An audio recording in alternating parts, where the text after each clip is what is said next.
Assalamualaikum warahmatullahi wabarakatuh, sahabat JS Solo. Bagaimana keadaan hari ini? Semoga kita semua selalu diberikan kesehatan ya. Pada kesempatan kali ini, saya dari tim farmasi Rumah Sakit JIH Solo akan menjelaskan bagaimana cara yang tepat dalam penyuntikan insulin dengan menggunakan pena insulin. Karena salah satu keberhasilan terapi insulin adalah cara penyuntikan insulin. Sebelumnya, kita harus mengetahui bagian dari pena insulin. Yang pertama, tombol pendorong. Tombol pendorong ini berfungsi untuk memutar dan menyuntikkan dosis. Yang kedua, cendela dosis, untuk melihat sisa dosis yang telah terpakai. Ketiga, tutup pena insulin, untuk menutup tabung insulin sehingga dapat terhindar dari debu. Yang keempat, di dalam tabung insulin terdapat karet yang berfungsi untuk menunjukkan sisa insulin yang masih tersedia di dalam tabung. Kemudian, pada ujung tabung terdapat rubber membran untuk memasang jarum. Langkah awal sebelum melakukan kegiatan, kita harus selalu mengucapkan bismillah atau doa. Langkah berikutnya adalah dengan cuci tangan dengan air mengalir dan menggunakan sabun supaya tangan kita selalu dalam keadaan bersih dan mengurangi resiko infeksi.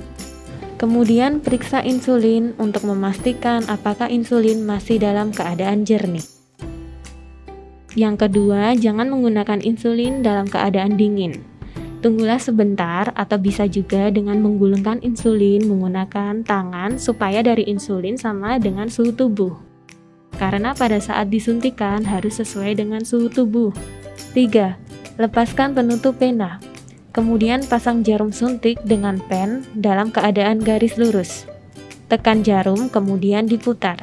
Lakukan tes keamanan, arahkan jarum tombol penyesuaian dosis ke angka 2, kemudian lepaskan penutup jarum, pegang pen dengan ujung jarum yang mengarah ke atas, kemudian tekan tombol penyuntikan sampai sepenuhnya masuk ke dalam kulit. Jika tidak keluar, berarti ada masalah di pen insulinnya dan disarankan segera mengganti pen insulin. Lakukan pengaturan dosis. Pilihlah dosis yang sesuai dengan anjuran dokter dengan memutar tombol penyesuaian dosis. Dan perlu diingat untuk sahabat JS Solo, jangan menekan tombol injeksi ketika sedang memutar dosis, karena insulin akan keluar. Setelah memutar dosis yang dianjurkan, insulin siap disuntikan. Perlu sahabat JIH ketahui, untuk tempat penyuntikan insulin ada di beberapa daerah. Yang pertama, pilihlah daerah-daerah yang terdapat banyak lemaknya, yaitu di bagian lengan, bagian atas, baik kanan maupun kiri, kemudian di daerah perut, dan hindarkan menyuntik kurang lebih dari 1 cm dari pusar. Lalu di bagian paha, baik kanan maupun kiri, dan daerah pantat. Bersihkan area penyuntikan menggunakan kapas alkohol. Cubit sedikit di daerah yang akan disuntikan agar insulin bisa masuk secara sempurna. Kemudian, masukkan jarum ke dalam kulit. Disuntikkan tegak lurus 90 derajat dan tekan tombol injeksi sepenuhnya. Hitung selama 10 detik sebelum Anda menarik jarum. Lepaskan jarum tiap kali melakukan penyuntikan dengan memasang tutup luar dari jarum. Hal ini berfungsi untuk mencegah kontaminasi dan masuknya udara ke dalam tempat penyimpanan insulin. Kemudian, buanglah jarum di tempat yang aman. Jarum digunakan untuk sekali pakai, tetapi jika tidak bisa, gantilah jarum ketika Anda merasakan sakit saat penyuntikan. Tutup kembali pen yang telah digunakan. Berikut cara penyimpanan insulin pen. Pertama, insulin yang belum dibuka harus disimpan dalam lemari pendingin.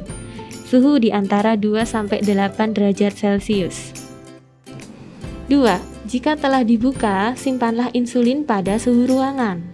3. Insulin tidak boleh disimpan di freezer dan tidak boleh menjadi beku. 4. Buanglah insulin jika insulin telah membeku. Insulin yang telah dibuka harus digunakan dalam waktu 28 hari. Sahabat JIH Solo, itu tadi yang perlu Anda ketahui bagaimana cara penggunaan insulin. Pastikan Anda selalu membaca leaflet yang tersedia pada setiap produk, karena setiap produk berbeda-beda dan memerlukan informasi tambahan. Jika Anda bingung atau belum memahami cara penggunaannya, Anda bisa menanyakan ke apoteker atau ke dokter Anda. Semoga video ini dapat memberikan informasi kepada Anda bagaimana cara menggunakan insulin yang tepat sehingga dapat menjaga keseimbangan kadar gula darah Anda. Jangan lupa tanya obat, tanya apoteker. Semoga sehat selalu. Wassalamualaikum warahmatullahi wabarakatuh.